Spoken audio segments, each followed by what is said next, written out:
જાફરાબાદ પંથકમાં ભારે વરસાદથી ખેડૂતોને ભારે નુકસાન. જાફરાબાદના ગ્રામ્ય પંથકમાં સતત વરસાદથી ખેડૂતો પરેશાન.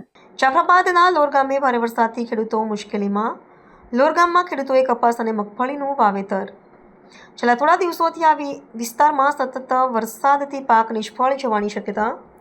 સતત વરસાદથી ખેતરોમાં પાણી ભરાયા. મગફળી અને કપાસનો પાક ફેલ થવાની શક્યતા. રિપોર્ટર કૈલાસ કુમાવત. મારું નામ કાળાભાઈ રામભાઈ ગોહિલ, ગામ લોર, તાલુકો જાફરાબાદ, જિલ્લો અમરેલી.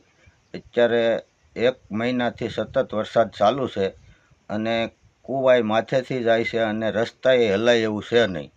અને કપાસ અને માંડવી બે પાક અત્યારે ખેંચો તો એમાં કાંઈ આવે એમ છે નહીં. પાક નિષ્ફળ ગયેલ છે, હાવ હડી ગયું છે.